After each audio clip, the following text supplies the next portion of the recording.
Hey guys, welcome to another episode of the Unemployable Podcast. Today we have a familiar face. I actually haven't met him before, but I've seen his face around, and he's actually an ex-NRL athlete as well as an owner of one of the biggest buyers agencies now here on the Gold Coast, and his name is Matt Srama. How are you?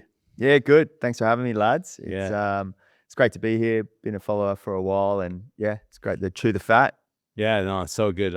Carson, I think it was you that reached out and said we should get Matt on. I think we had a couple emails back and forth. I was going through my emails, and I was talking to your executive assistant not long ago about getting you on the pod, or maybe me coming on your pod or something. But I think we lost contact. And then when Carson mentioned it, that was basically around the same time that you just one of your buyers bought a beautiful property here on the Gold Coast, which I like to talk about that For sure. later in the pod as well. For those of you guys that don't know, this is more of a property-based podcast that we're doing at Unemployable, and we've got Carson who's on the deck with us today. And Carson is a very interesting individual. He's very unassuming, but this guy in the last 4 years has done over $100 million worth of land deals, and currently developing about 170 lots across the Gold Coast and South Brisbane.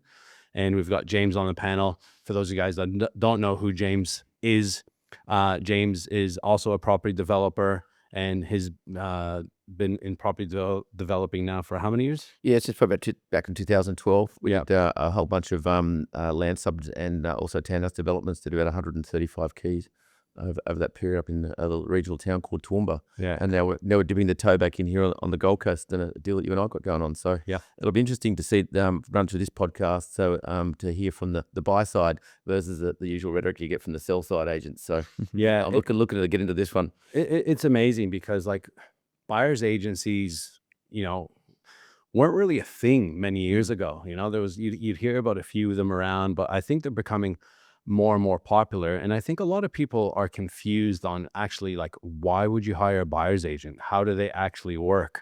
Why don't I just find my own property? There's all these, I think, misconceptions. So we'll dig a little bit into that. But I also want to really think about the viewers and the developers and the want to be developers, because you're dealing with the people that are buying these things, right? You're dealing with prominent people from all around the country, specifically on the Gold Coast, right? You've niched really on the Gold Coast, and even with your podcast, Buying Gold Coast, you've niched into that as well, and that's what I love. So you're not like a jack of all trades, master of none.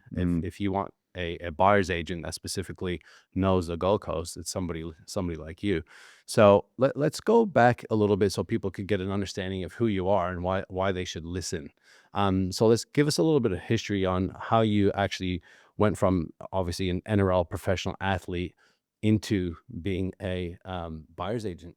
Yeah, it's a sliding door moment, I guess, with how I ended up in the industry. I mean, one of my favorite quotes is always like, "Life will always open up doors. It's our job to walk through them, and then life will close the ones we're not meant to continue to walk through." And I felt my career in NRL, I had this, I'm 34 now. I had every envision to keep playing till at least late 30s, right? And unfortunately, at the age of 26, coming on the 27, I was medically retired, and it was a really hard time. That wasn't in my initial blueprint in life, and it was a really tough 1 to 2 year period because I pretty much come straight out of high school into professional sport. So the resume was completely empty.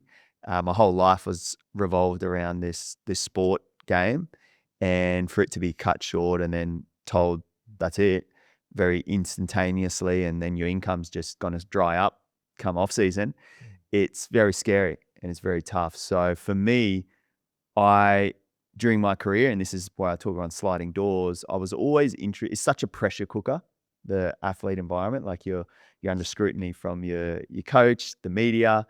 You've got someone younger than you chasing up your tail. You got someone above you you're trying to chase too. So you're always in the pressure cooker. And what I used to do to get away from the stresses of footy and professional athlete life was I love property.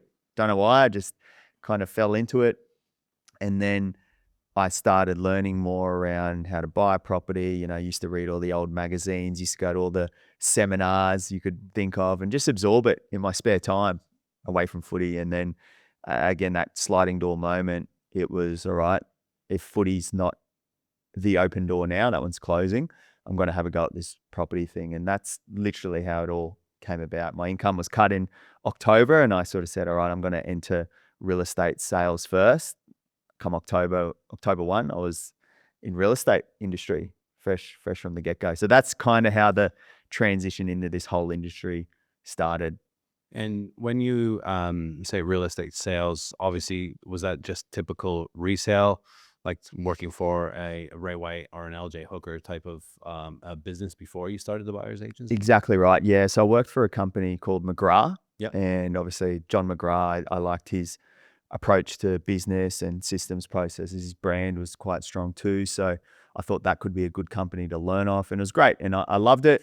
And I was doing really well, just selling property, learning the game of sort of you're a business within a business essentially. But one thing I observed heavily when I was on that side was the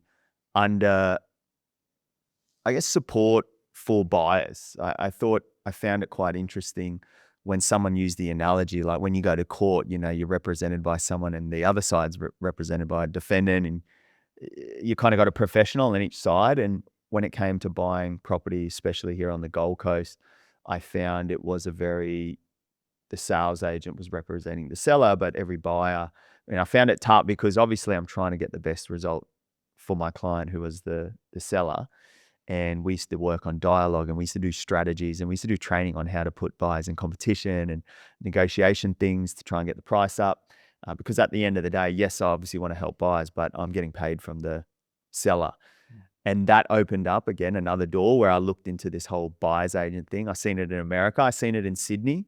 I seen it was quite prevalent down there in the eastern suburbs. And then I thought, why couldn't this work on the Gold Coast?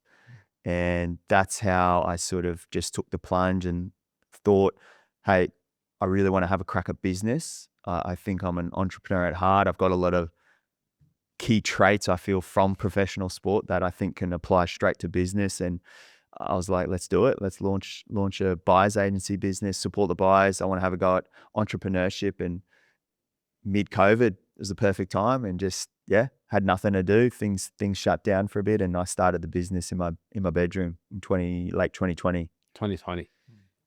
Can you walk us through the Srama Group, right? And what that actually looks like as a buyer's agency, like kind of a step-by-step for the people that don't know what a buyer's agent actually does and how it works? Yeah, for sure. I mean, in its simplest form, just like a sales agent represents the seller, a buyer's agent, it works exclusively and is represented for the buyer. So the biggest three things I've noticed that buyers give us feedback on where they feel like they get huge value is saving time, saving stress, saving money. And what we've kind of been able to capitalize on is giving Gold Coast buyers more property to choose from as well. Like a lot of people don't know, there's things called off-market property, there's pre-market, there's a whole nother kettle of fish that a lot of people don't understand. But I've identified, yes, we negotiate great prices, and just because that's our, just like a sales agent is trained negotiator, our team are trained negotiators for buyers too. But probably the biggest one I've just realized in the world we're in at the moment, people are really craving to save time and stress. People live busier lives.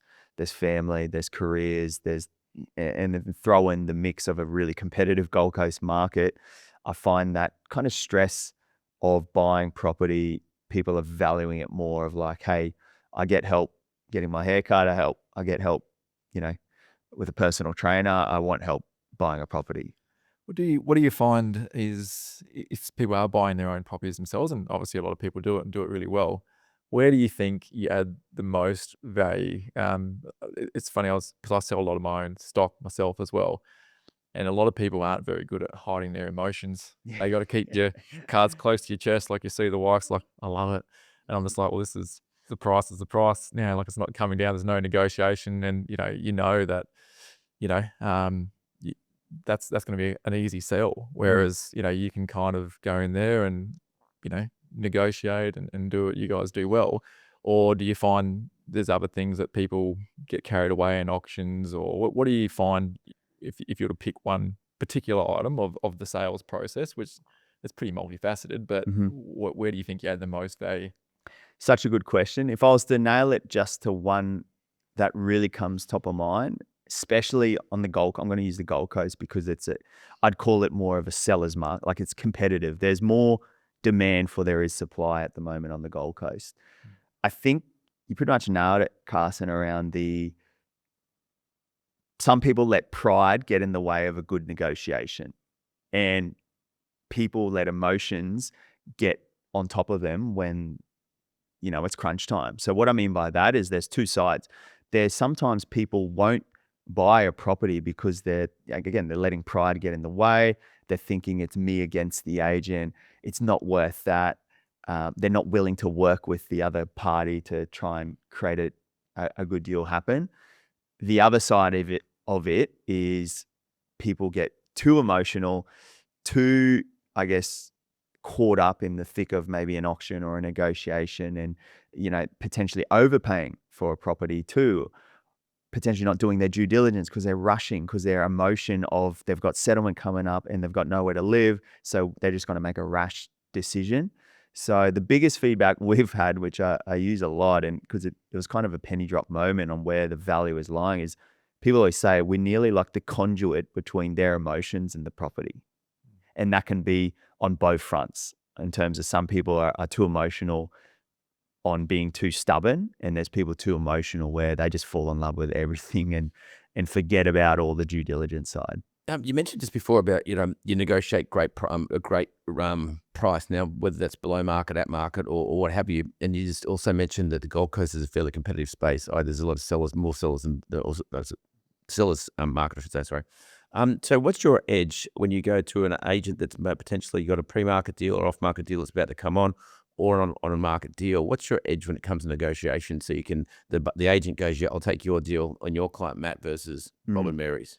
Yeah, that's a huge one too, is the representation of your offer is a huge one. So for example, I remember when I was a sales agent and you'd have all these buyers wanting to have private inspections, and I say the open home Saturday, and it's like, no, I'm qualified buyer. You waste your time, you go there and they haven't even got finance approved, And so what I learned quickly as a sales agent, this is what I noticed the best sales agents do, is they qualify very well. Like, you have to kind of understand who that buyer is, what their story is, what their background is, firstly from a qualifying side. Now, why that's important when you go out to buy, and if you're, say, represented from a buyer's agent, all the agents on the Gold Coast know our clients. We can't work with anyone who isn't cash or finance approved. We don't work with anyone who's got a subject to sale. We don't work with anyone who hasn't got the formal letter from the broker, and we don't work with anyone who hasn't got settled funds and deposits ready to go. So straight away, and the big one is people pay a retainer up front to engage us too. So you could imagine the agents, if we're asking to kind of get access better, or potentially there's 3 offers on the table. I don't know who these other 2 are, but I know the Srama Group's client is, we've touch wood, we've never had a deal fall over due to finance. It's red hot, so it's clean, and that's probably the big one, is just getting seats at more tables, but then probably getting more advantageous looks. And a big one as well, this is one I'm really passionate about on the Gold Coast, is some buyers agents out there as well promote how much they're buying below market value. And at the end of the day, I don't feel that's beneficial. Obviously you want to buy things well, but this is the Gold Coast. Let's be realistic. If you say you're going to try and buy something 200 grand below market, it's not out there. So what I find the key is you need to think of strategies and ways that you can get in the market before getting priced out.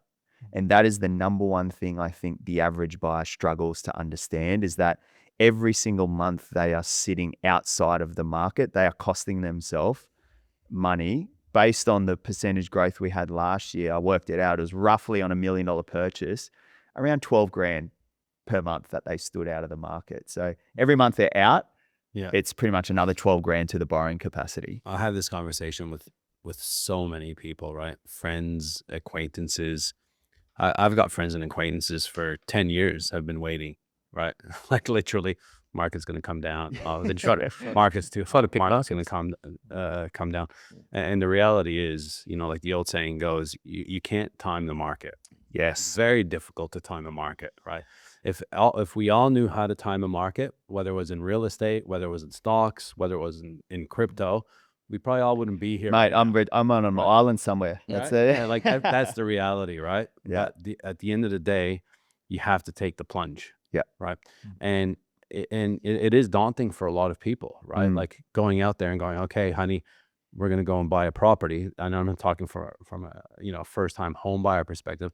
I remember when I bought my first home, like I was scared shitless. Yeah. When you're literally talking about those Yeah. types of numbers, and because at some point the scariest part, right, is when you press the transfer button, Yeah. or when you but when I first bought my property, it wasn't a transfer button. It was literally you're going to the bank Yeah. and doing a telegraphic transfer, and then you're just hoping everything is going to work out. But the reality is, you have to take action. And what I like about a buyer's the buyer's agent, to be honest, I've never used a buyer's agent before.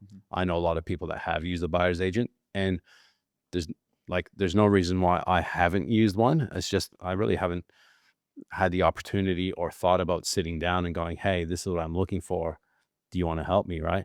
But I think what it takes away is a bit of that stress, like you said, right? Having a trusted person that you can sit down with that has your back. Mm. And a big thing that holds people back, and I know from previous conversations with people about buyer's agents, you mentioned it before. You said, there's an upfront retainer, and some people will like that, and some people will not like that. But at the end of the day, in the real estate game, there's so many people out there that just waste people's time. They will go to open homes, they will pretend, they will put expressions of interest in, and have no idea, cannot afford the property. But I think what people do is they get excited and they watch these television shows and flip this and flip that, and Selling Sunset and all, and they get excited and they literally just go around to open houses and waste agents' time and waste people's time. So for you, I take my hat off to you going, I don't use this, I don't take these clients, I don't take these clients, and this is who I do take on, because you got to be very clear in what you're doing. But another question I have is, so who do you typically represent? So are you representing like first-time home buyers, investors, high net worth clients? Where is your niche? So if somebody's listening to this and they're a first-time home buyer and they're like, they resonate with you, is that something that you do, or are you more in the high net worth, or are you investment, or are you everything? Yeah, such a good question. I've loved the evolution of our business, and I just love business too. Like I really enjoy business. And one thing I've noticed around the offer is it's changed over the course of time. So if you were to ask me probably when I first started, when it was just me, it'd be a section of the Gold Coast, suburb to suburb, and generally a price point of back then probably like 600 to 1.4 was kind of first home buyers, whatever. It was just, I didn't take on clients who were looking way up north end. I didn't take clients in New South Wales, Brisbane, things like that. It's just kind of a niche. As the business has evolved, the brand's grown, more people in. I've just seen the power of the city of the Gold Coast. Like I am truly passionate. There's sections of the Gold Coast that are pumping. I mean, Carson, I'm sure I know you've done some things around the coast. Like there's so much opportunity still on the Gold Coast. So what I intentionally did, instead of going wide, we had approaches to launch in different cities, nationwide. I sort of thought there's way more potential still. Like there's so much on the table we could still dominate here on the coast. And why try and spread ourselves too wide? So what we've done, to answer your question, is we've kind of segmented, and I built a team now of specialists within the niche of the Gold Coast. So for example, we got a North Gold Coast specialist who deals with, say, Broadbeach North. Then we've got someone who always loves first home buyers. She's amazing with first home buyers, very empathetic. She's been there, done that. We have someone who's now doing the Tweed Shire, New South Wales contracts, a different to Queensland. I've been myself, I like working with small business owners, knockdown rebuilds, high net worth people, and I've got someone I'm training up and they'll look after that shortly as I try to grow more the brand and the business. So to answer your question, as long as it's sort of the Gold Coast Tweed area, we've got someone now to cover it. And my advice to anyone who might be looking to start a buyer's agency or anything, but I think the power is in the niche. What they say, the riches are in the niches. So I just believe we've built a team of 13 and all of them play a key singular role. We've got someone now we're training to just do the due diligence section of the process, because someone who's really good at systems, processes, checklists probably isn't a great, BDM person, so I'm understanding that around the different psychology points of, I want to keep everyone in their swim lane of where they actually find joy and have fun in too. Because Olivia, one of our team, she lives and breathes Hope Island. She's got the buggy. She's got no interest in buying south of sort of your northern Gold Coast. So that's, if I was looking on the northern Gold Coast, I'd be loving having someone who lives and breathes it. So You go ahead. yeah, I was going to say, just back on that time in the markets and the opportunity left on the Gold Coast. Last year, I thought would actually track property prices on the Gold Coast back to 2020 to 2024 and see what happened through the GFC. And again, it's a pretty big basket. You've got land, resi, all resi based, houses, townhouses, and apartments in there.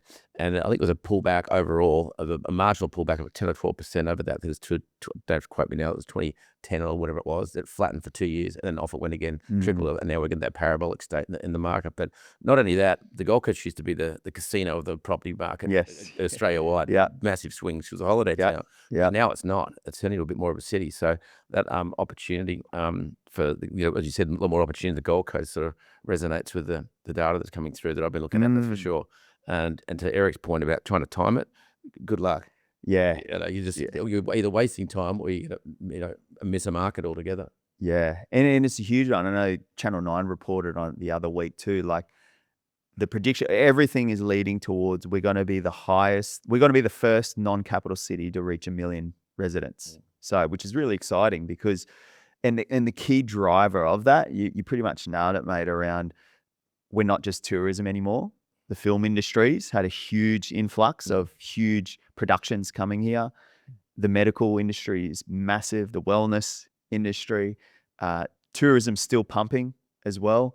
Post-COVID, people are now moving here more than just holidaying.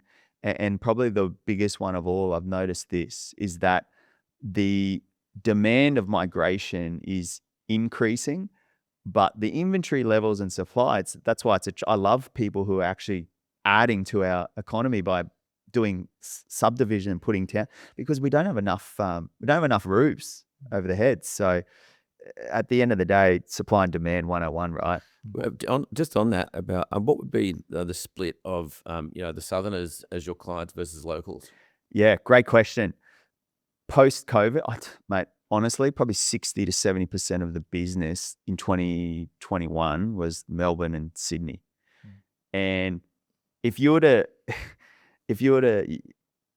guys would probably relate being in the industry and done deals and things like that. When there's a hot buyer, like I'm talking, the people in Melbourne were like beyond hot. They'll like, get me out of here. And it's something I've never witnessed in my life around how strong emotion is towards property price growth. Like there was people who weren't using a buyer's, like they were just paying whatever to remove themselves out of a city and get up here because they weren't happy with, the government system down there and all sorts of stuff. So that was really surprising. And that opened my eyes on like, because I'm Queensland born and bred, I don't know any different. I understand now people actually put a huge price and value on lifestyle post-COVID. That little pause in COVID made people understand that there is more to life than climbing maybe the corporate ladder, their jobs. They had time to think as a family and sort of be still. And they understood that I actually don't enjoy where I live. It's cold. Like, what are we doing? And that buyer demographic was huge. I didn't realize how many felt that way. So that was huge, 2021, 2022. And then it's kind of leveled back out. Probably, 60-40, 60 local, 40% still. I put that into, that could be interstate anywhere. And also we're seeing a lot more overseas now, heaps more overseas again. So just on that, you started in your bedroom in COVID, and 2021 you're active, obviously, by the sounds of, because you're interstate buyers. How'd you kick off the Srama Group and get actually eyeballs on you to then be able to build a business around being a buyer's agent? Yeah, I'm passionate. That's why we're talking off air around media and content and stuff like that. I just thought, what is the quickest way? Because I used to get it all the time. Like, hey, can you sell my house? I'm like, I'm not a sales agent. Like I felt I needed to nearly educate the Gold Coast market on the difference between a sales agent and buyer's agent. And the first 2 years I said to myself, look, I'm just going to stay consistent with creating awareness. And all it was, if I can just pop up, educating more on like buying, like the benefits of a buyer's agent, what a buyer's agent does, and just stay consistent. We're talking of it. Like if you're going to commit to something, just stay with it. I thought if I do that, at least, and it doesn't work out, at least I know I gave it a crack. And then fast forward, the first 2 years went from one person to a team of about 4 or 5, like really quickly, because understood there is a market here. There's an addressable market that needs this help. And so that was my big strategy is purely awareness, like thinking at what is the easiest ROI. When you're starting a business, you might not have budget for huge billboards and radio ads and things like that. I think social media is still a very low hanging fruit. I see with a lot of people at the moment, a lot of our audience is development side of things.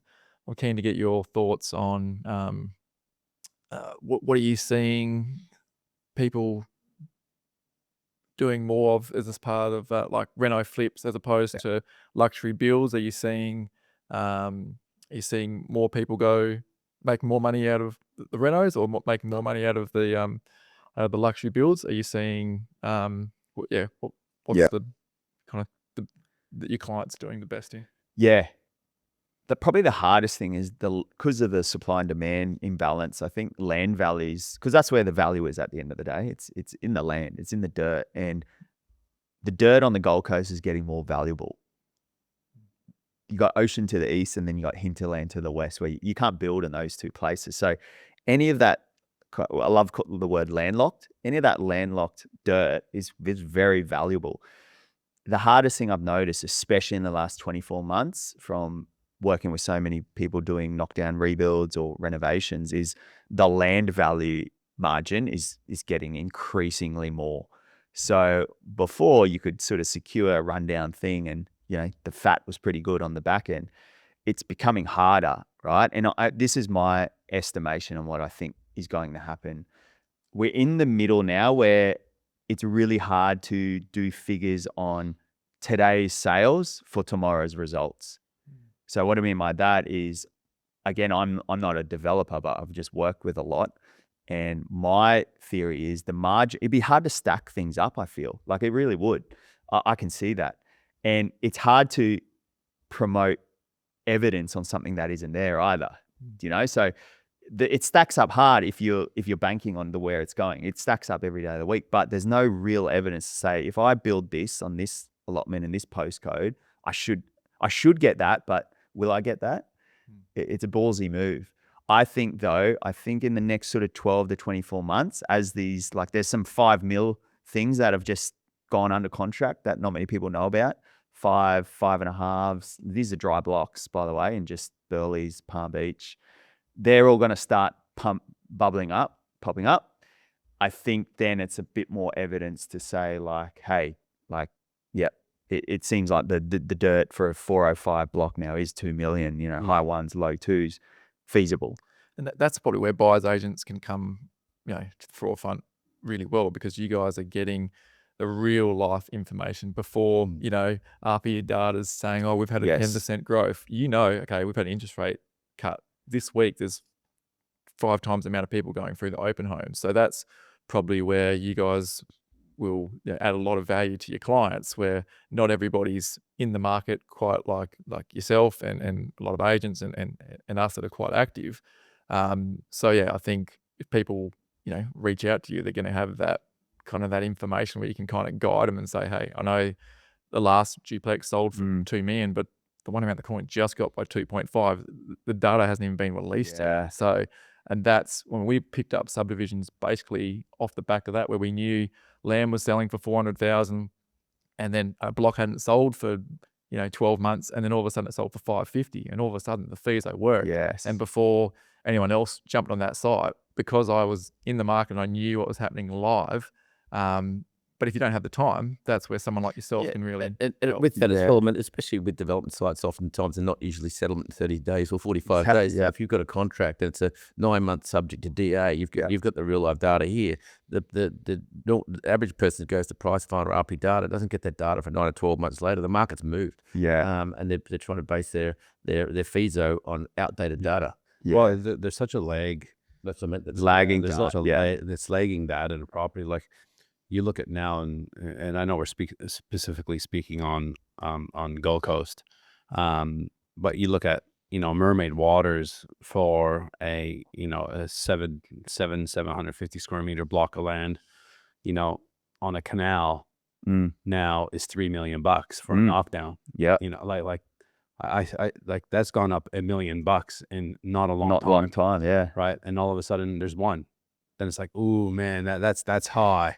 Right. Like, ooh. And then all of a sudden there's another one. And then there's another one. And then there's one for 3.1. And then they all go 4 years. Yeah. All of a sudden that's the market. Yeah. Right. And this is what happens in real estate. Right. All of a sudden you're waiting and you just get priced out of the market. Yeah.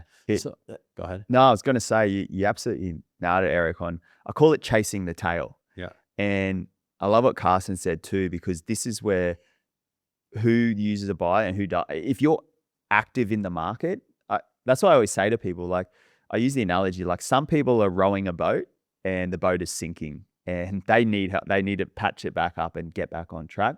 There's other people who are rowing a boat and they will get from destination A to B, and they're using oars and they're paddling it. Every doubt they will get there. A buyer's agent is purely someone who can potentially put a motor on the boat and get them from A to B quicker. Yes, there's some people who need repairing and then we restart, but I find the people we work best with are the people who need to get to A to B a bit quicker to avoid getting priced out. But then there's another pool of like active buyers. I feel they're doing a lot of what a buyer's agent does. And that's what I say, a buyer's agent isn't for everyone too. If you're active in the market, I think you have to understand what Carson said is the lagging data and on the ground, because chasing the tail is one of my favorite things I learned in real estate, especially on the coast, is that at the moment, buyers are chasing the tail. So you used a really good example, land value, say for Mermaid, yep, it's gone from like 2.5 to 2.7 to 3. And it's not worth that. It's not worth that. It's not worth that. Fast forward 6 months, they're going back to the bank asking for more, or they're now in a different suburb further west. So buyers are chase the tail up. What will happen is, as every market, sellers also can chase the tail down. So, my house is worth 2 million. I know Deb's down the street. Mine's far better than that. Mine's worth 2 million. What happens is the market goes down. Neighbor has sold for 1.8. 1.6, and the same thing can happen to sellers too. They chase the tail down. And so it's just that kind of what I noticed on the Gold Coast, we're always in kind of flow of one or the other. But because of the supply and demand, we're definitely on the side of buyers chasing the tail at the moment. So you need to understand where on that tail you are as a buyer. So you mentioned before about pre-market, off-market, and then obviously on-market sort of stuff. Couple of questions there is, because you're a buyer's agent, what's the competitive advantage of that and how does that work? And secondly, what's the split with you guys within your agency of, off-market or pre-market deals versus on-market, if there was that data? Yep. So 64% of our business is done off-market. One thing I always say though, we turn away more off-markets than we actually buy, because people will come to us, get us an off-market team. I say, hold on, what makes off market so attractive? And they're like, it's way cheaper, isn't it? And I always say, there is a pool of sales that can happen off market where it makes sense. But I can tell you now, there's times where we will let it run on market. So for example, we're dealing with one of our Southern Gold Coast team at the moment, dealing with a property for our knockdown rebuild client. We've got it on paper, countersign. We could own it today. we're actually giving the advice to let it run online and potentially run to auction, because I think we could get it at a better price. So that's one example. The other, and that's knowing not only the price we feel it's worth, that got to make sense for the client's needs, but also understanding the seller's motivation. I think people underestimate how big motivation is in terms of sales. So what I mean, a good off market is potentially one where the seller's motivation, you can tap into that and create a win-win for both parties. So fast forward literally 2 weeks ago, we secured a corner block, dual street frontage. There was just an old lady in there. We secured what we felt was pretty strong under market value. The terms were we had to put a 90-day settlement, and the potential that we could extend as well. Like if she didn't find anywhere, we could extend that as well, and she could rent it back as well, like a rent back clause. So there was a lot of toing and froing. She valued that more than getting more at an auction. So that's what I always say is to answer your question, they're good off markets. There's bad off markets. You need to understand the seller's circumstance and create a strategy around that. And so back to that part of that question was, for the people that don't have the time, how do you come across these off markets and pre-markets? Is it relationships with agents? Is it people that are looking to sell come to you before they get an agent? Just to give people a bit of a understanding of how that works. Yep. I'd say the split's probably 90% through an agent, 10% direct vendor. So again, just because our brand's getting bigger, that's probably ticking up to 20% direct vendor. Like people reach out literally on social media and just say, hey, we got a house. Like we just secured one waterfront in Nobby's Beach, behind the Oxley, all around there. A little for a client who loved that pocket. They just reached out to us, and we said the key thing is that we always respect. Are you chatting to a sales agent? We don't, because they're our clients too. So we're not the type of agency that will step on agents' toes, because at the end of the day, I think that's where our reputation has come. We work with them. So that's always question one is are you dealing with a sales agent already? Is there a Form 6 on? If not, hey, happy to show someone through. So if somebody had a property, right, people listening now, they have a property and they're prepping it for sale, or it might not be for sale, but they're like, you know what, everything is for sale. The reality is everything is for sale at a price, right? Yeah. Other than, wife and kids, someday wife, maybe someday, definitely not the kids. So would they come to you, when they come to you and say, hey, I've got this property, right? It's a one of one, and I don't want to take it to market, but if you have somebody, let me know. What's it costing me as the seller? Because a buyer's agent obviously gets paid from the buyer, right? They're giving you a retainer, plus there's a percentage, which we'll go through when later in the pod. But how does that work? Do you then get a comm as well for selling it from on my properties of Form 6, or are you just getting paid one way? Yeah, great question. One way only. Otherwise, that's a conflict of interest. So it's cost nothing, essentially. And the reason why I'm asking this question is, if you start building a relationship with someone like Matt, which I will be after this podcast, because I'm in the development game and you don't know what I'm doing right now, right? And you probably want to know what I'm doing, because you might have buyers already going, hey, I'm looking in this postcode and I'm looking for something like that. Whereas if I just go straight to an agent and, I sign a Form 6 at 2 or 3%, and the thing is $5 million, that's an extra 150 grand that you're going to pay, right? Whereas if you know that almost what they call kind of like a pocket listing, it's almost like, I know this guy's not going to go to market, but he has this, and you can go to your database obviously and say, hey, for anyone looking, I've got something that I can show you, and a deal could get done off market, and it's a win-win for you. The buyer feels like, wow, I just bought a property that nobody even knew about because Matt's contacts. The vendors just sold a property, saved. It's a lot of money, right? That's the reality. But then there's the other side to it going, is that what the market is willing to pay, right? Yes, and this is where a lot of other agents, and I love that auction model from a selling perspective as well, because of the emotion that it builds, and people do very stupid things emotionally, as we all know, like what you've seen obviously, in what we've seen over the years during, COVID and that type of thing. So that's very, very interesting that Yeah. it's all into one way. And it's a huge point. I always say this, like I'm always transparent around, because I've been on both. A lot of our team have been sales agent, and I strategically did that because we work really well with the industry, because if you've been in the shoes of the other stakeholder, you can have more empathy and understanding. So we're very big on, we never cut anyone's toes kind of thing. So that's the first question we always are you signed for forms? Are you chatting to anyone? Because we don't want to step on toes. I always say this, it depends on what your outcome is. So here's 2 examples. Number one is that example where we bought one direct vendor. They're about to head to Bali for 6 months. And yeah, they'll auction it when they come back. But they're like, hey, they literally said that if you got someone, like, yeah, we would sell. Yeah, we can probably get more, but we're about to enjoy 6 months away with our kids. She's a rat bag. Like, we'll have to get it cleaned up and do all that. So we literally took someone through. One of our central Gold Coast team took someone through that day. And you deal with solicitors. Solicitor talks to their solicitor. We agreed on a price. And then, yeah, everyone was happy. I say, though, her circumstance found that attractive. If you're looking for profit, like you're looking to create competitive tension and get that, squeeze every dollar out of the market, you'd be silly not to advertise it, put it at auction, create a full campaign, go through a sales agent who's fully taking your listing serious.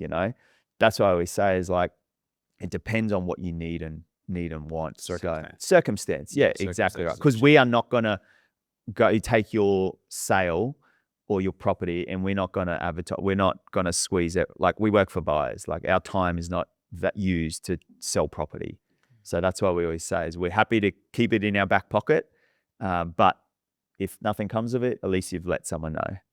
How should someone prepare before engaging a buyer's agent, right? So I don't waste your time. I'll use me as an example, right? So I don't waste your time. What would you like me, right, to have in place to call you or to call one of your team?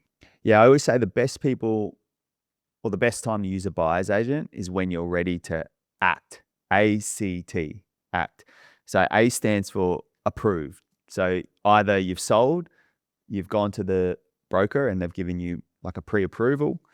So your finance is somewhat understood, because that's going to lead to the C, which is you're clear on criteria. So for example, some people will come to a buyer's agent, they'll say, hey, I really want to live in Eleanor, Palm Beach. I've got a house, but I've only got $1 million. It's just like you're wasting time, right? Like straight away we can understand that, hey, your criteria is not quite clear yet. Let's work on that before we even engage. So once you know the approval, that will make it clear then on what you can actually get. And if that aligns with you, then you can go to the T, which is transformative mindset. And what I say by that, transitional mindset. What I mean by that is some people are approved, they're clear on criteria, they get the best deal in front of their lap, but they're not in a transitional mindset. And what I mean by that is they're not willing to depart with their either deposit, they're not willing to depart from the family home. They're push comes to shove. It's like, you got to sign. Like, it's not, I'm not actually mentally ready. And that's something I've realized over the course of time. Transitional mindset's really important, because some people give them the best deal. You'll make all this money. It's your dream property. It's literally A to Z what you ask for, but there's an underlying, we're actually not ready to move. And I made that mistake early on with the company back in the day. Like, some people you got to understand, and a question we always ask is, Mr. and Mrs. Buyer, if the right property came up, you told us you're clear on your criteria. If the right property came up tomorrow, are you mentally ready to make this move or make this investment into a property? So does that, hence why there's an upfront retainer, we sort of clear out that T part, right? Pretty much, yeah. Because the ultimate qualifier, I've got some of your cash now, so the trigger needs to be pulled, or you're out X amount of dollars. Yeah, it's skin in the game at the end of the day. And the good thing around the fee structure as well is we refund that on the back end too. So that's why, again, at the end of the day, buyer's agent isn't for everyone, but it really helps people who are ready to act.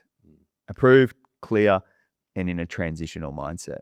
What are the expectations around a buyer's agent, just in regards to, conducting due diligence, as an example? Mhm.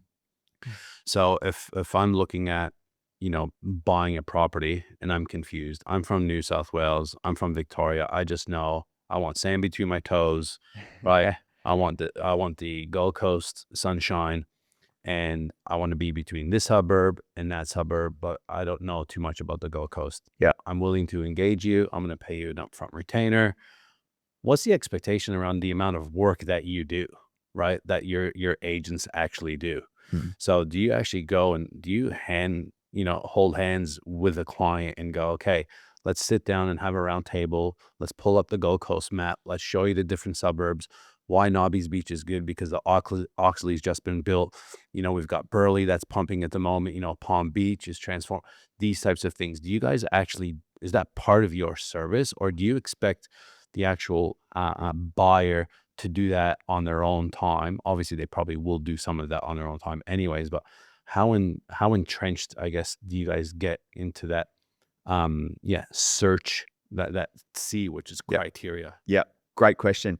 So some people will come to us super clear. Some people will come to us ready, but not quite clear. And there is a time, like again, using the boat analogy, some people know the destination. Like they're like, we're going straight to there. Some people are like, I'd like to go in that direction.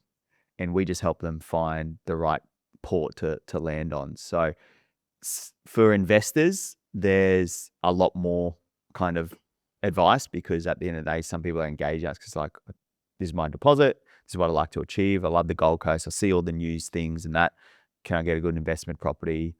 We show them a few examples, yield, returns, stuff like that. Is that something aligned? Because that's out there right now. They say, yep, cool. Owner occupiers a little bit different. Some of them we ask good questions around, and our team have really trained on lifestyle factors, because at the end of the day, I found 90% of people move here for lifestyle, and lifestyle is entrenched in family life as well. So where the kids going to school, where do you go to the gym? Where do you like to shop? What sort of lifestyle do you actually like? And I always find people are either, a North Gold Coast, or a Central Gold Coast, or a South Gold Coast. It's nearly like 3 different lifestyles, and they've all got amazing things to offer.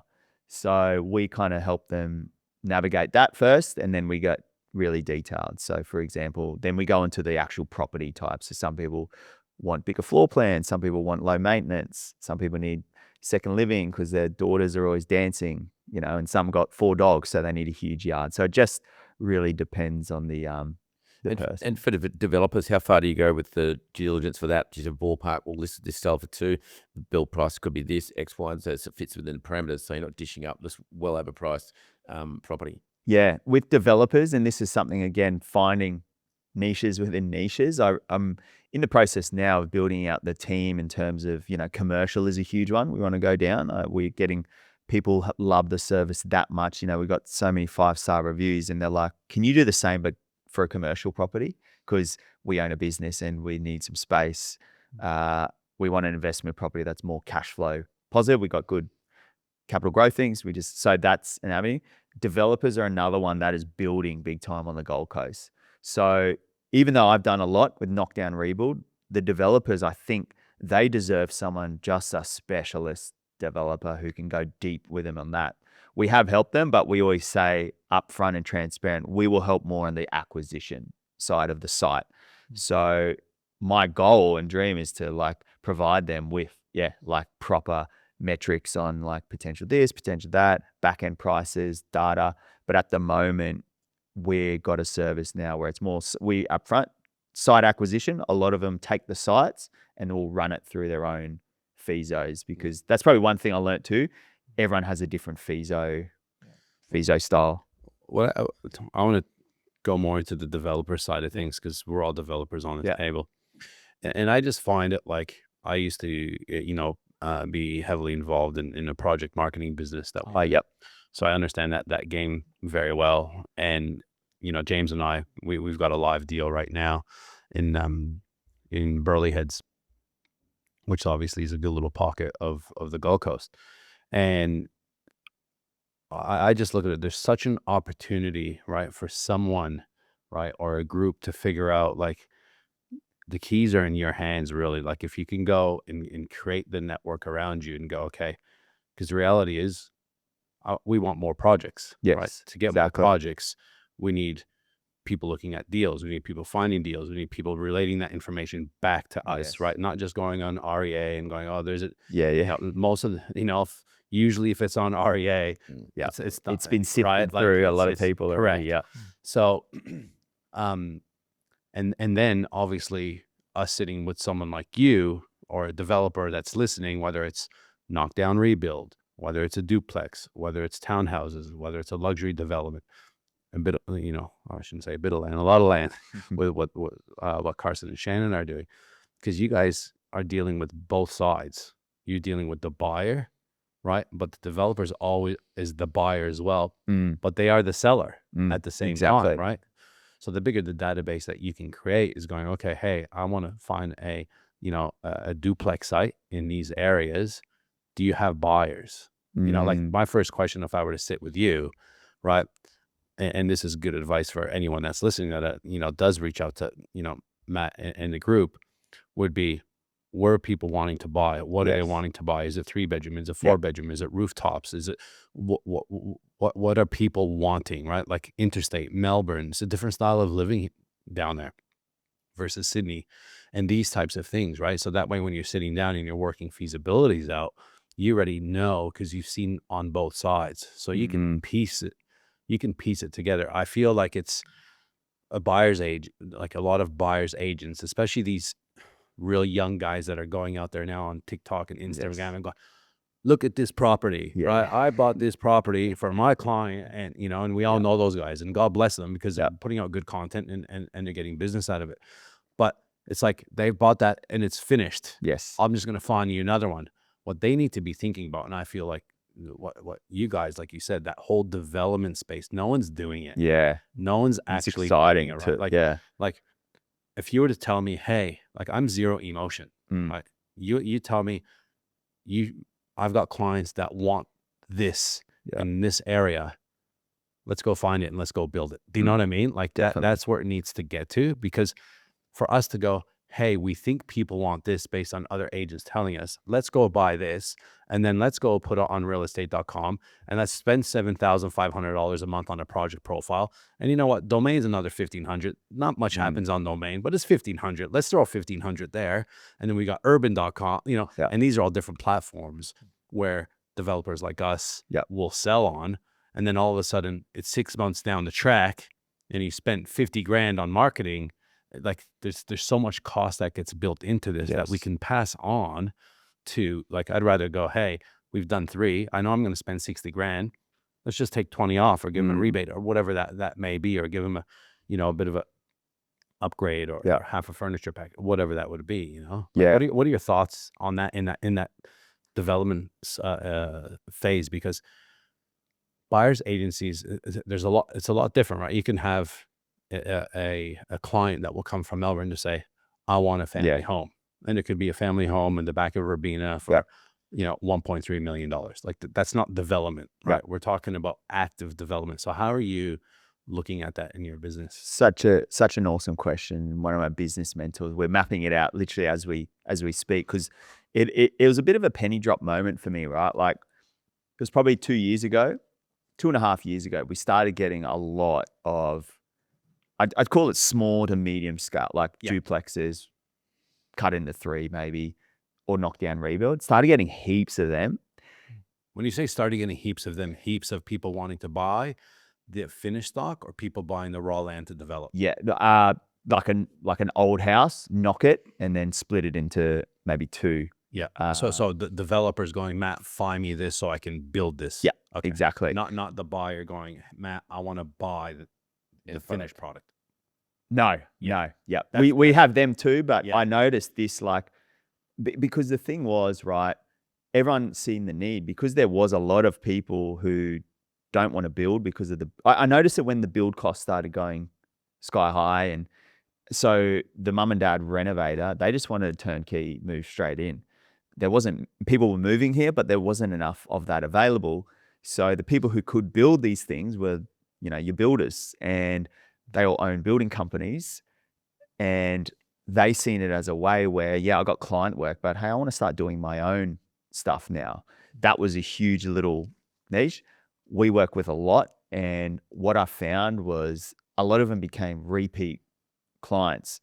So as any great business, any sort of reoccurring revenue model is attractive, and you build a good trust on the first one, then you do it again. So like, we've helped heaps of people now. And then that's why I was like, I've started niching as in terms of myself in really doing a lot in that knockdown rebuild side, because I've seen the need for exactly what you're saying. And the cool thing is they would come to us sort of mid-build, starter build, and end of build. So we bought a property off market in Koala Park in Burleigh Heads on Tawari. We secured it for 1.7, which was the same owner bought it 4 years ago for 1.7. We bought it for 1.7. Again, we could go into the whole negotiation thing, but long story short, we needed like a 21-day cash settlement. This guy was under the pump, needed to offload ASAP. Connections, we got it done. Our client could do cash offer, bang, done. That client, then their builder, Can I say, Yep. I just don't forget what you're going to say. yeah. So did you already have the client that was selling, or did you have the buyer? The buyer for that one. Yep. So The you had buyer. the buyer, yeah. Yeah. Okay. The buyer wanted to find a block to do like a knockdown rebuild. They were a builder themselves. They said, yep, let's engage you. Bang. We found this site, 1.7 off market. No one knew about it in Koala Park. Undoubtedly one of the hottest little pockets. Bought it north facing rear. They told me what they were thinking, and they asked around what are the buyers wanting. And, we spoke around floor plan. I'm really blessed personally because I host a show called Buying Gold Coast, where we actually interview a lot of these who have done really successful things in property. So I learned from I've got all my notepad, and I'm just hearing the same things. Floor plan, like, don't mess up floor plan. It's the one thing you can't really change. So if you're going to go hard, make sure it's a good floor plan working with the aspect of the block. I found number 2 is, especially now, people are spending more time at home. So I was telling these guys, I found a recent stat from REA, and the word wellness space and sauna were one of the most searched keywords in the past 12 months, which is very interesting because it never was even in the picture a few months ago. So I told them, I reckon it wouldn't hurt to do like an infrared little sauna, a little plunge, kind of inside the home. And then the third was, the master has to be a master suite. Like, it's like you got to cater to the woman. It's funny. James just smiling at me because we are literally pulling apart plans on this new luxury development we're doing, right? And we're like, we've ticked that box, but it's something I'd probably, after this, we'll go through with you at some point, and James, because so what you're saying is so true. And I've just put I'm doing another development at the moment, and the cold plunge and hot tub just got poured 3 days ago, right? Yeah, love it. Exactly. It's listening to what people want. Don't listen to what you want. Yeah. If it's your forever home, different story. And this is where I think a lot of developers get things wrong, is they think what they want. Yes. I like a black kitchen. I like them, Yeah. That's not what the woman wants, right? Yes. Like, when you start looking at houses that are selling and you're going, that's sitting on the market. Oh, why is that sitting on the market? And you look at it and you go, I know exactly why that's sitting on the market. There's no walk-in robe, Of it, or it's got a single tap basin, and that's what we're doing at the Huge. moment. Just to emphasize this point, is pushing out the living to make sure that living space is actually living. It's not, you can swing more than a cat in it, and that plunge piece as well, if it's in that luxury part of the market. So it's it'll be interesting to see. So what was And a couple other and then the thing was, they listened to it mid build and did all that. Anyways, they sold for a record price, and they're on to their next project, things like that. But the feedback they had is funny. A lot of the buyers that loved it, they loved that, hey, it had a wellness retreat inside. The floor plan was large, like they did the void where the stairs were, so it had this sense of big. And then the master suite, it had the floor to ceiling mirror, and like the little, it's nearly like you're walking into the wardrobe, a Louis Vuitton store, it had all the pull out things. So all the things we spoke around that we gave advice on were the key reasons why the buyers got in competition. So when you asked him before around, is there a niche or a business? Or like, I think like that's what I'm trying to work on now is like getting the business to cater for all these different segments, because at the end of the day, the bread and butter, your first home buyers, there's so many people moving here and they need help. And I'm trying to find specialists in each section. But what I'm really interested in is the growing demand for people like that. Like they're wanting to do a development, they want feedback during the build. They'll go through the one here and then they'll roll into, you know, they're setting entities, set structures, and they're just rolling, bang, next one, doing it like that. So the reality with development, developers develop things to sell.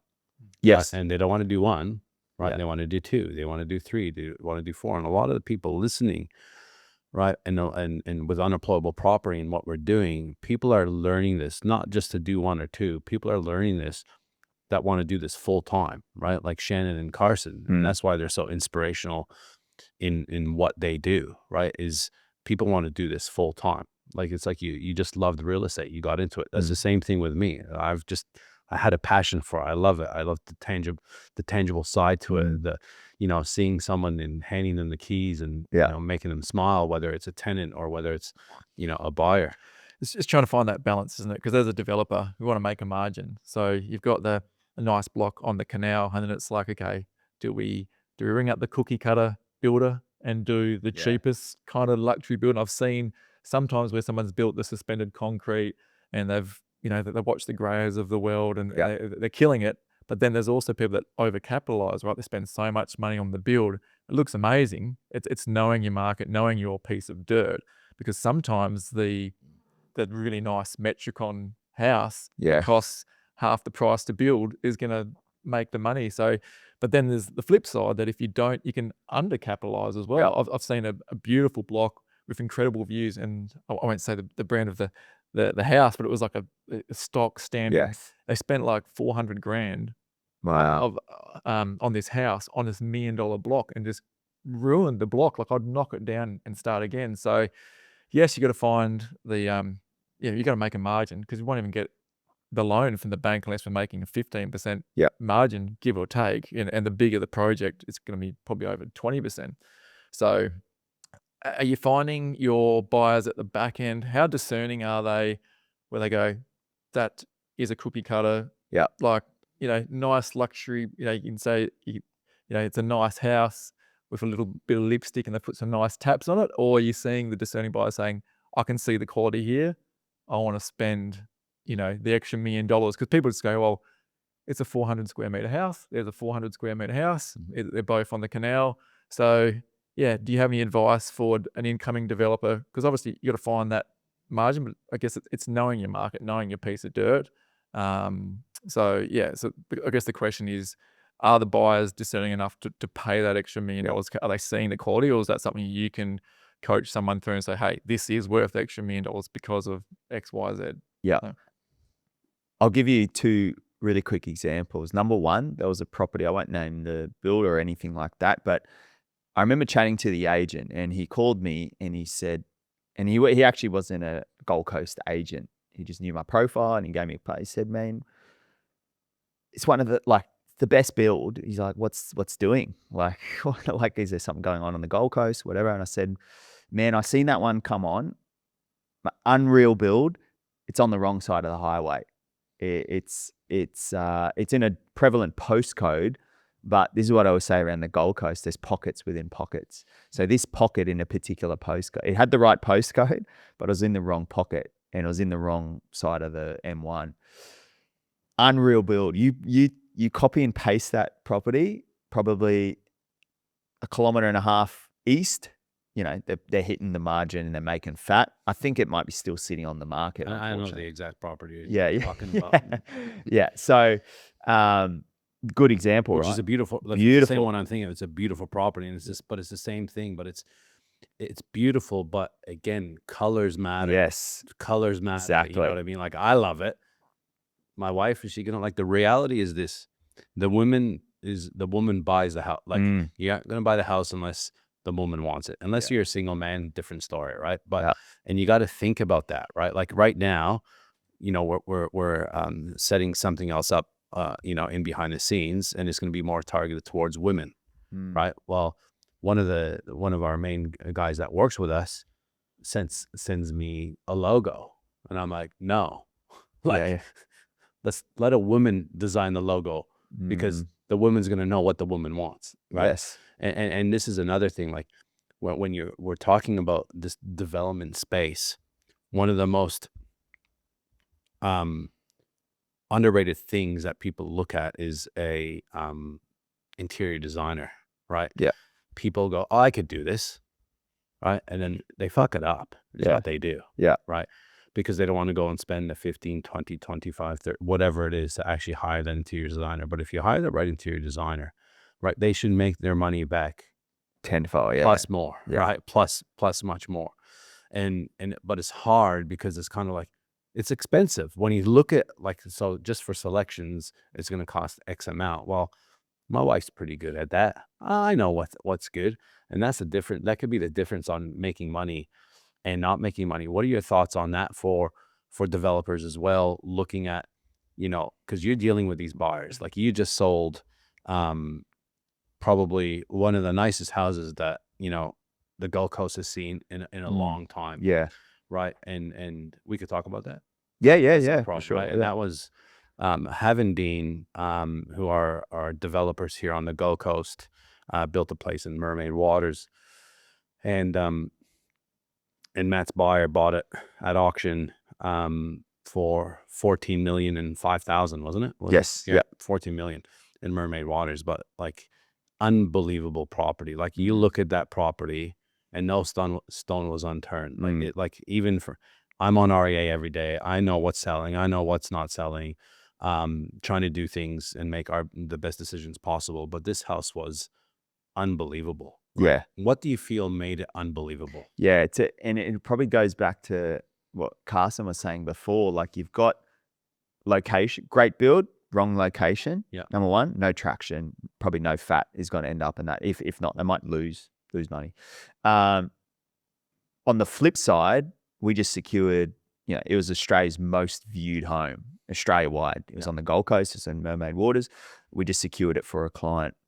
Now, the client engaged us because they had no idea what it was worth and what, like, the market. They had no idea. So we helped them understand. Firstly, I say this, the block, like the location, I feel does 80% of the heavy lifting at the end of the day. And Carson nailed it before. You have to build to what the block is. This particular block we're talking around, north to east order, huge frontage. It's like your fan block in a cul-de-sac, pretty much uninterrupted views with skyline views at night time. Like it's just one of those blocks like you can't replace. This particular builder, I felt, built for the block. And what I mean by that is nothing was skimped. Probably my biggest feedback I can give as well from understanding the builder's story and all of these great record results is that most of them don't have intention of selling.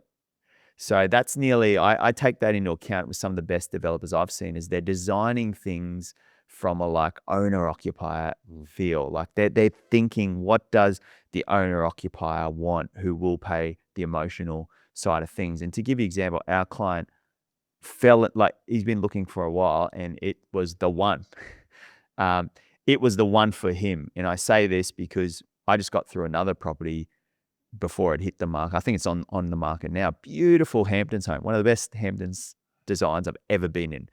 Again, northeast to water, skyline views. Our client probably wouldn't pay $1,000 for it because Hamptons isn't his vibe.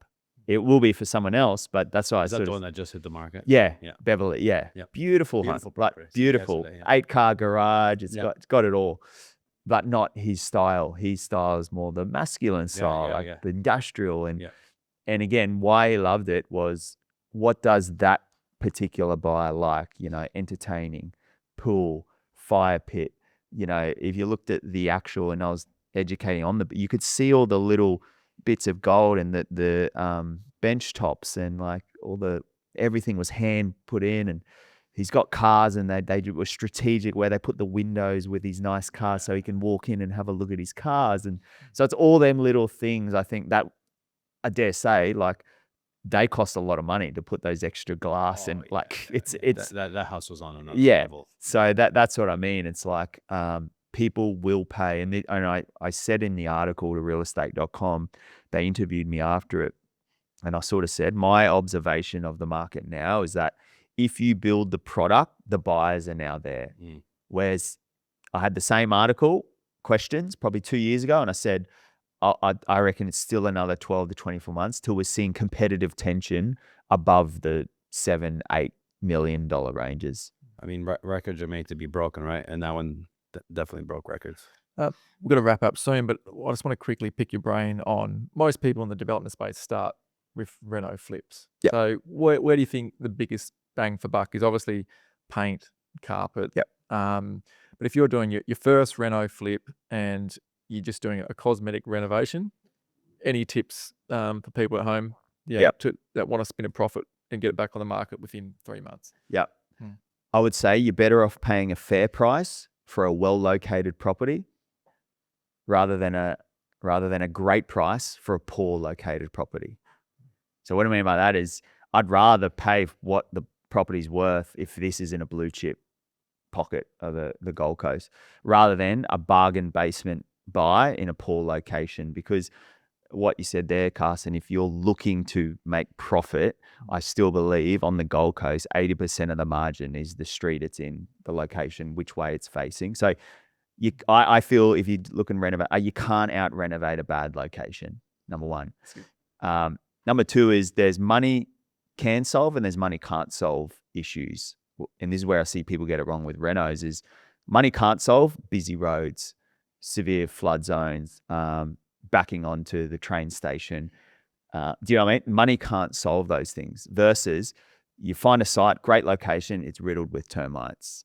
Maybe it's got subsidence or asbestos vent. Money can actually solve a lot of those problems. It's just a matter of how much it will cost and does that fit into your FISO. People let go of really good deals because they get afraid of, I've said my story a few times. I bought a property in Mermaid and it had 26 grand worth of leaking toilets and people let it go. People were letting it go because of that. And I was like, this is so under market value, great location. Well, I'm buying this. Made a 310 grand equity uplift like in 90 days because I knew it was a money solve problem. So that's number two. And then number three is, again, probably spend in the areas where it counts because not everyone has huge budgets if it's their first one.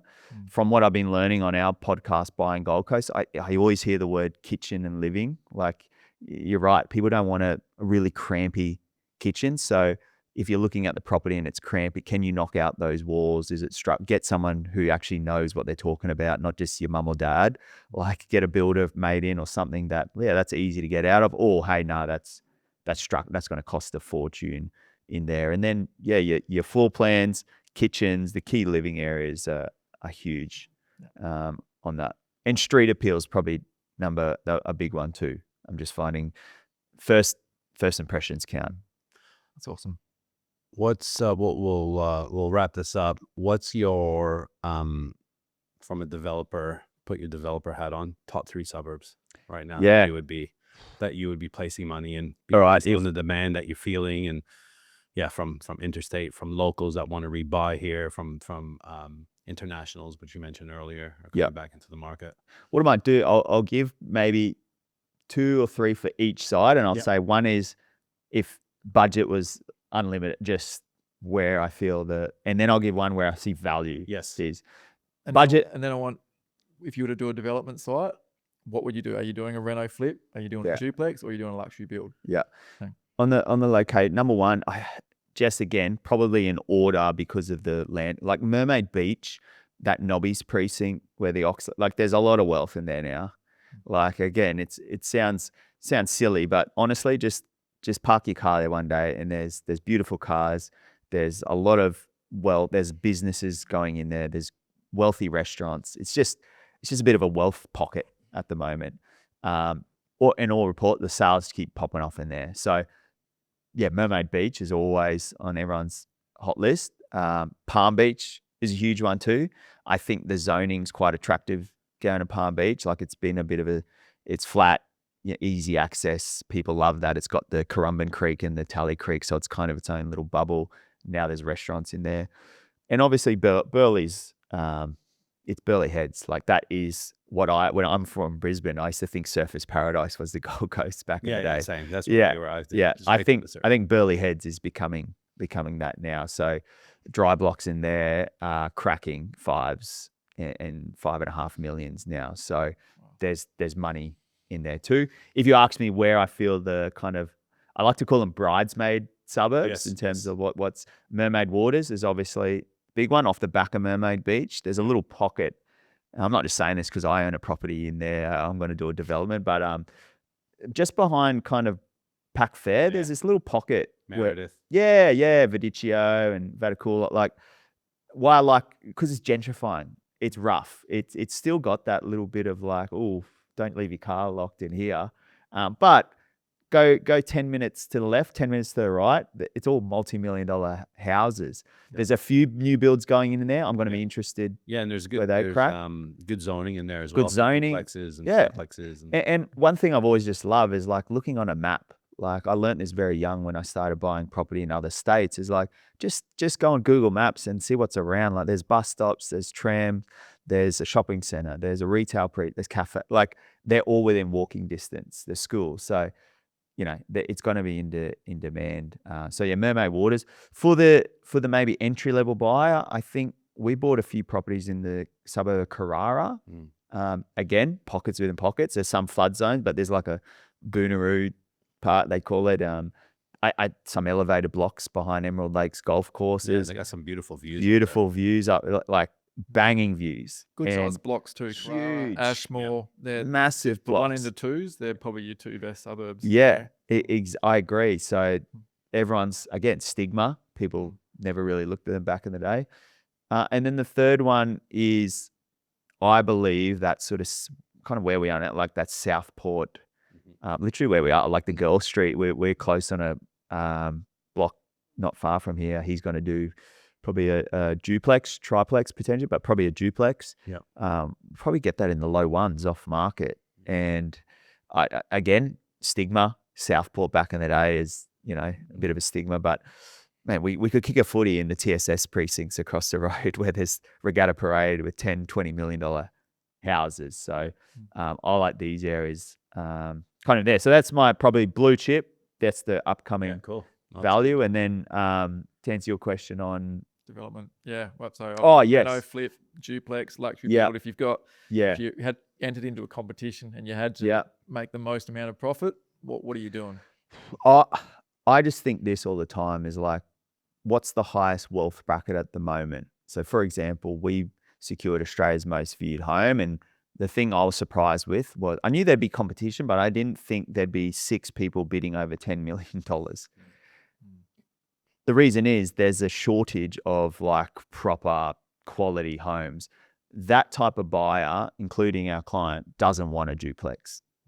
He'd rather pay a few extra mil for his own piece of titled land. So to answer you, I think it would probably be good, well-located block, build a stonker on it. Yeah, it's funny because you look at that and people look at that high risk, but the reality is there's a different level of wealth, like we talked off camera here on the Gold Coast now, and all you got to do, right, is open your eyes, be aware. What you just said, go and park in Nobby's Beach, go and park at the Oracle in Broadbeach, sit there for an hour, grab a kebab at the lamb shop, and just look. Do the same thing in Nobby's, do the same thing in Burleigh Heads, and you're going to see a different caliber of people. They're spending money, they've got cars, they're living here now. Yeah, it's crazy, and like it's so funny what happens behind the scenes too. Like we've worked with Olympians, NBA players. Like I don't even know how they know of the Gold Coast. Like we'd help someone who plays in the NBA right now. He's got Australian descent, but he's pretty much American. I don't even know how he knows the Gold Coast. So there's till the Olympics comes. That's on the map. That's what I mean. It's like there's a lot of big name entrepreneurs and people that I had no idea live here as well. So yeah, it's really, really exciting. I've got one last question from me anyway.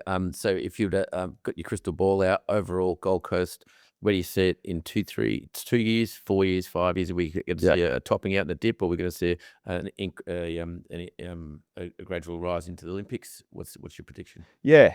Again, crystal ball. No one really knows, right? But you've got one. Yeah. I was at the ARIC conference, Australian Real Estate Conference last week, and Anthony Bell, he's Bell Partners, like he's world-renowned accountant, essentially.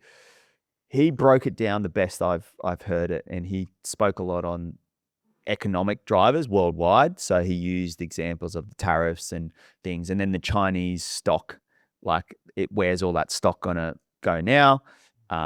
It's probably our shores. And then he put in perspective of also the share market. A lot of people are moving out of that because of what's happened. Where do they go? Probably Australia's safest asset, which is real estate. And then we'll, again, talking on like places where it's very landlocked, where there isn't much green space available to build. Generally the places where you kind of have to go up or knock down. So he basically said it's going to be a bullish market from end of financial year, probably the next 6 to 12 months. It will be bullish. And he was very confident in saying that. And look, I tend to agree. Interest rates drop. Yeah, there'll be more drops coming, I feel. All that's going to do is stimulate sentiment. Doing this job for so long and buying my own properties, I understand how much sentiment plays in terms of human psychology. Like I truly believe all my best deals personally have been when it's a bit more quiet. I get scared of these markets because as a buyer myself personally, like it's competitive. So I know it's going to be harder to get like really, really juicy deals. So if you're someone, to answer your question on where I feel it's going, I feel the prices are going to go up. Is it going to go COVID growth? I don't know, but it might be. But the thing that I'm noticing the most out of everything is the migration's gone up. The inventory level has stayed the same, if not lowered. And more people than ever are moving here because of lifestyle. So if people were moving here for an employment opportunity, like a mining opportunity or industry out More in boom and bust. Boom and bust, yeah, I'd probably be a little bit more worried, but people are moving here to settle down and stay for the long term. So that excites me of like why I believe this city is got huge legs. I think in the next 3 to 5 years, we'll be all talking back here in 3 years time. We're like, remember where you could get a knockdown for 2 million? Like, yeah, we'll probably be eastern suburbs, 40, 50, 60 mils on the water soon, I reckon. Matt, thank you so much for your time. It's been a pleasure having you here. And I'm sure we'll be I know we'll be in contact, and hopefully we could do some business in the future. What's the best way of people to get in contact with you? Obviously you have a podcast as well called Buying Gold Coast. Is that on Spotify, Apple? Is that on YouTube as well? Yep. Yeah, it's on all of them. Check it out. We're stepping it up at the next month too, so there'll be more value back to the buyers. But yeah, just breaking down the Gold Coast a bit more, chatting to great guests, and big on social media, just Matt_Srama, and the company's the SramaGroup.com. But yeah, thanks so much for having me too. I love what you guys are doing and adding value back to the people. Yeah, appreciate it. Same with you. Carson, as usual, thank you very much. And thank you for organizing Matt to come on. James, thank you very much. I think it's been great session. Yeah, thank you. Sure. Thanks, fellas. And thanks again, guys, for your attention. We do this every week. We show up for you guys, making sure that we're providing value for you guys. And always let us know how we're going. Shoot us a comment. Please like, subscribe, and share. And we'll see you on the next one. Thank you.